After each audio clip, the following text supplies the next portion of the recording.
Hello friends, welcome back to my channel. আশা করি সবাই ভালো আছো, আমিও ভালো আছি। গতকালকের লাইভ যেটা নিয়ে ভিডিও করছি, অবশ্যই দেখো, তোমাদের কি বক্তব্য কমেন্টসে বলো।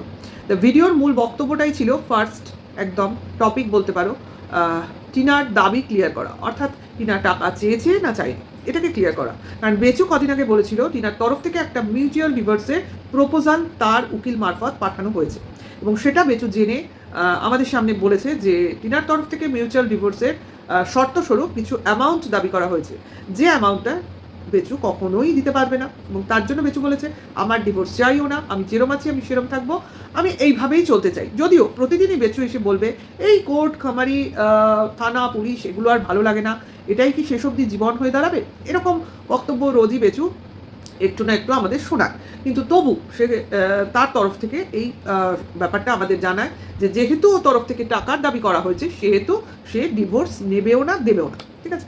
কিন্তু কি হলো ব্যাপারটা, যদিও আমি জানতাম যে মেয়েটা নিজে ইনকাম করে, যে মেয়েটা নিজের পায়ে নিজে দাঁড়াবার জন্য অক্লান্ত পরিশ্রম করে, যে মেয়েটার ব্যাংক ব্যালেন্স বলে কিছু ছিল না, যে মেয়েটার বাবার বাড়িতে বাবার সেরকম সম্পত্তির জোর নেই, মানে বল থাকে না অনেকের বাপের বাড়ির টাকা পয়সার জোর থাকে, সেরকম নেই, শুধুমাত্র বেরিয়ে গেছে নিজের শ্বশুরবাড়ি ছেড়ে, তারপর এই ইউটিউব প্ল্যাটফর্ম ধরে সে নিজের একটা পায়ের তলার মাটি তৈরি করেছে, তারপর সেই ইউটিউবে ব্লগিং করতে করতে বিভিন্ন বিজনেস জয়েন করেছে। বিজনেসই তো তোমার এই প্রমোশনাল অ্যাডগুলো পাওয়া, এও তো এক ধরনের বিজনেস। তার মানে বিভিন্ন যে এই রোজগারের মাধ্যমগুলো ও খুঁজে খুঁজে পেয়েছে, এবং সেভাবেই নিজেকে তৈরি করে রোজই ইনকাম করে চলেছে নিজের জন্য, বা নিজের বলতে পারো পায়ের তলার মাটি শক্ত করার জন্য, মাথার উপর একটু ছাদ পাওয়ার জন্য, কোথাও একটু মাথা গোজার জন্য। না সে শ্বশুরবাড়ির ওপর কোনো কিছু দাবি জানিয়েছে, না সে তার বাবার সম্পত্তির ওপর ভরসা করেছে। অদ্ভুত লাগে না তোমাদের? এরকম জোর বোধ হয় আমাদেরও থাকে না। না, আমার তো নেই, আমার নেই, আমি ক্লিয়ার করে দিচ্ছি আজকে। আজকে যদি আমি নিজে রোজগার করতাম, তাহলে হয়তো আমার নিজস্ব একটা চাকরি থাকতো, আমার ব্যাংক ব্যালেন্স থাকতো, সেই রকম জোর আমার থাকতো।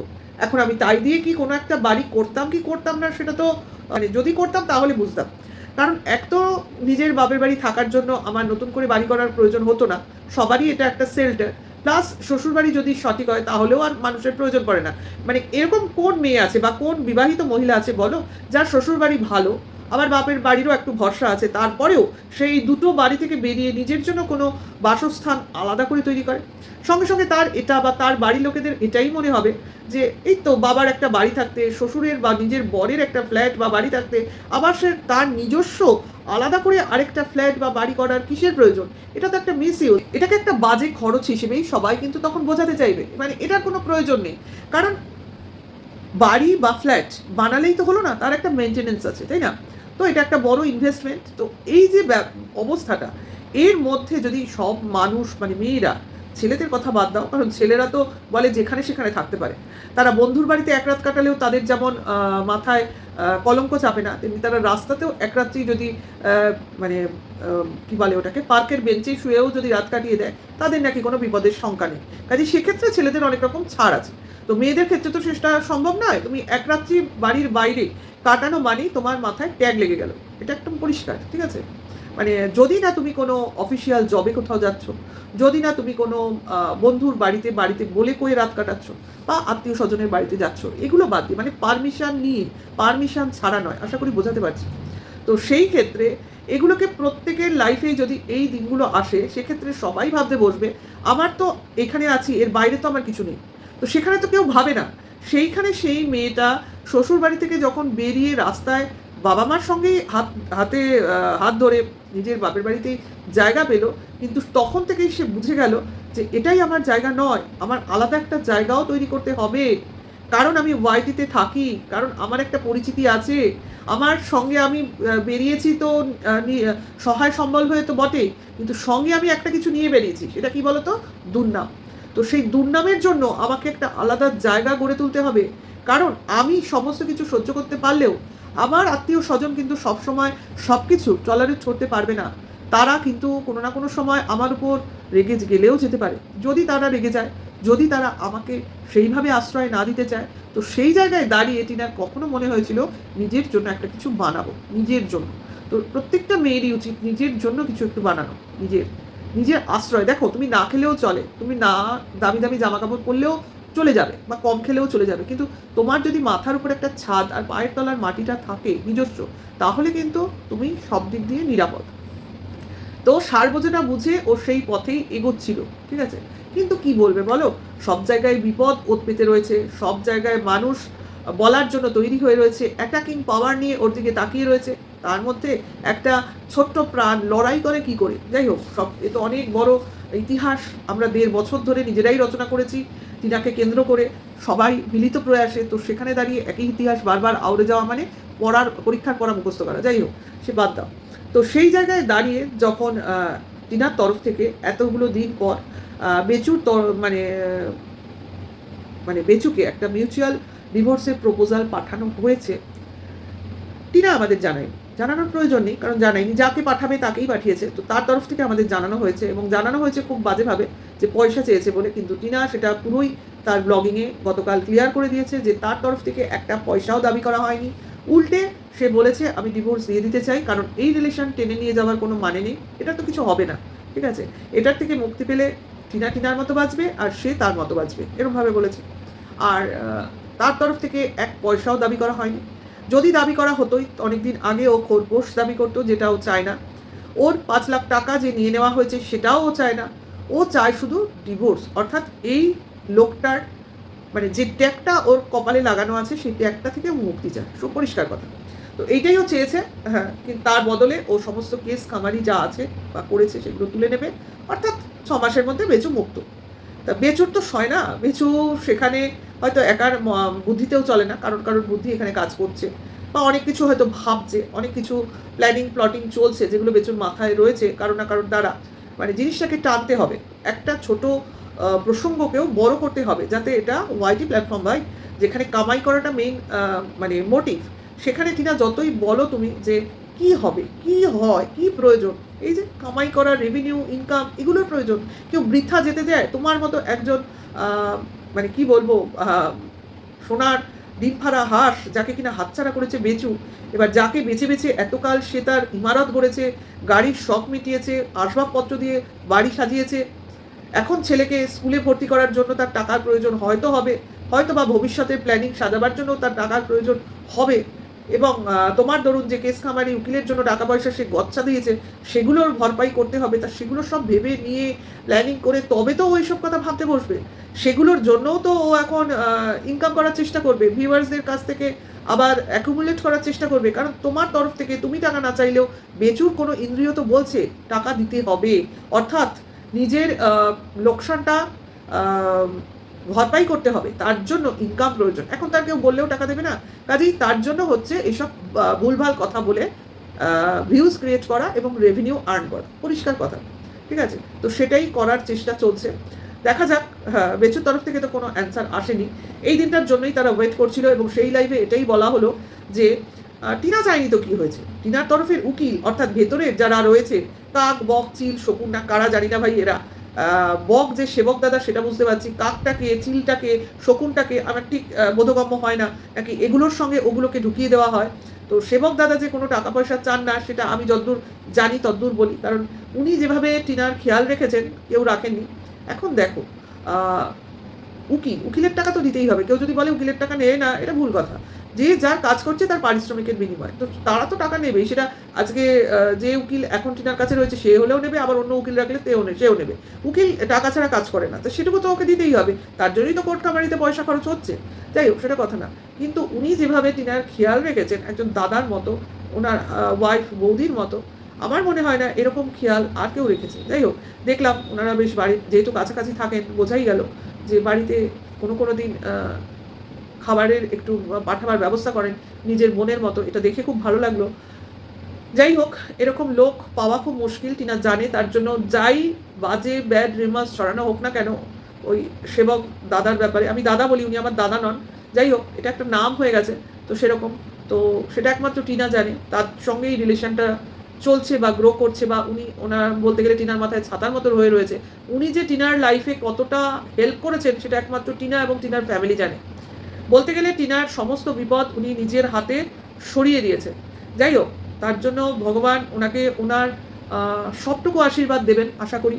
এই লাস্ট জিনিসটাও টিনার জীবন থেকে মিটে যাক, বেচুর মতো গ্রহণটাও ওর জীবন থেকে সরে যাক, তাহলে হয়তো ওর জীবনটা একটু বেটার জায়গায় গেলেও যেতে পারে।